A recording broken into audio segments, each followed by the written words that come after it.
Flocky. Morning, mate. How you doing? Yeah, not bad, not bad. Good man. Well, it's great to be working with you again, and welcome to the Monarch Water team.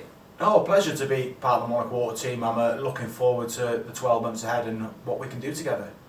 I should explain that I used to work for darts giant Winmore. You and I have known each other for 14 years. There have been some massive advances in the sport during that time. The global growth of the PDC has been really impressive. What have been the standout moments from the last few years? Yeah, just for me, it's just like you said, the key word growth, the impact the sport's making, and the event at Christmas culminates then in the World Champs, just about to get underway. I think that's one of the highs, and it's everybody's eyes is on that event. It's forget Premier League football, forget everything over Christmas, it's all about the darts, and yeah, massive exposure, and it's great for the players as well. Can't bear to look. Double top, match point.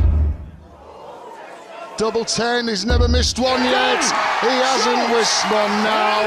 Goes down on his knees. Look at that for sportsmanship.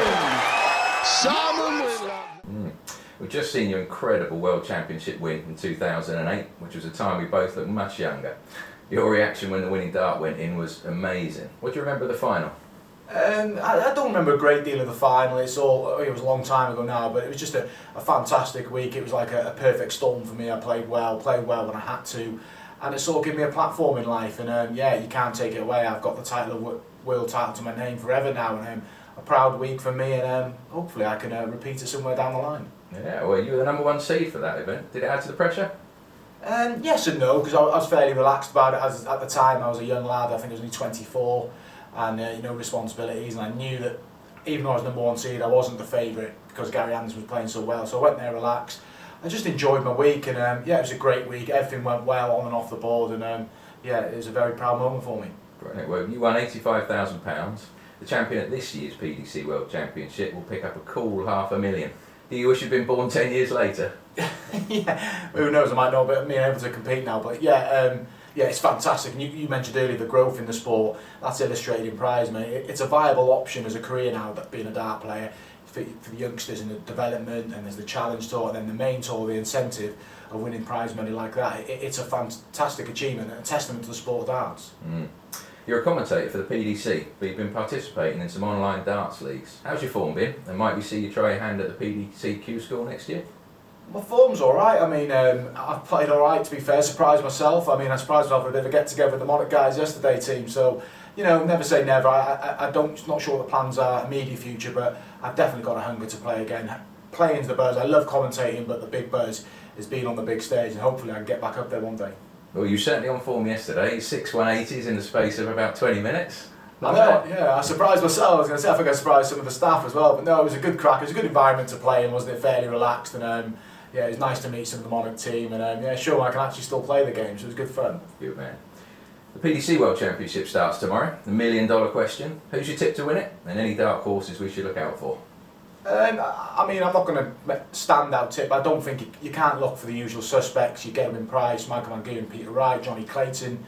But someone like James Wade, I expect to go well in the event. He's never done well then. He should do, really. He's such a good player. And then it's always open for someone to have a little run to the quarterfinals, and you can change your life. You have a run to the quarterfinals, £50,000 for a young player that could set him up. So it's an exciting time, and it adds pressures for all the players. Fantastic event. Yeah. Well, being a proud Welshman, I guess it's no surprise that your walk-on song is The Bartender and the Thief by Stereophonics. Are they your favourite band? Yeah, they are. It's literally the only band I've ever been to watch live. I'm not one for live music, but I went to watch them in Manchester, sort of, I don't know, maybe the year when they won the championship actually, and yeah, good fun, easy listen as well, and just the obvious walk-on tune, isn't it? A bit of a cop-out really, but I do like the song. Well, I wasn't going to mention Manchester actually, but as you have done, then we have to mention that you're a United fan, so thoughts on the new manager? Yeah, so far so good. It looks a bit promising. I think it's something needed to change, and yeah, it's sad, isn't it, at the minute? The two main sides, Liverpool and Man City, so it's a tough watch for United fans at the minute, but we'll keep going, hopefully it'll turn around. Well, you're synonymous with darts, but not everyone knows you used to be a full-time plumber. I have to ask, did you ever install a Monarch product? I have in my time, yeah. I've installed the softeners in a hospital local to me, Baldwin Hospital, where my children were born actually, so that was a good thing. And the osmosis machines as well, I've fitted at dental surgery, so yeah, I'm familiar with some of the products, but obviously with the water supply being not hard like down south, it's very rare we come across them. Yeah, that's it. Well, you're in North Wales, which is obviously a fairly soft water area, but do you come across much limescale? We've seen bits, obviously, like not to the extent you have down here, but yeah, it's something we've had to address now and then, and but thankfully not as frequent as down south. Yeah. Well, you mentioned you've got a young family, so yeah, I guess you appreciate the sustainability benefits that a water softener and water treatment in general could bring.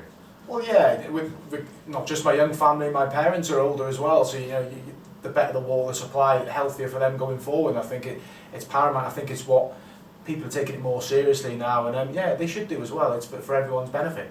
No, absolutely, absolutely. Well, they reckon that you can save up to £400 a year by installing a water softener in a hard water area. So, yeah. Yeah, well, that it is. I mean, everybody really is motivated by saving money, and there's the evidence there. There's the proof, and if you can do that, save some money, and provide yourself a better water supply, it's a no-brainer for me. Yeah. Well, it seems like it was written in the stars with your initials matching that of Monarch's, and we're really proud to have you on board as a Monarch ambassador and as an extra voice to help educate people about how our industry can help towards a sustainable future. Thanks, mate, and welcome again to the team. Thanks very much. Looking forward to being part of the team.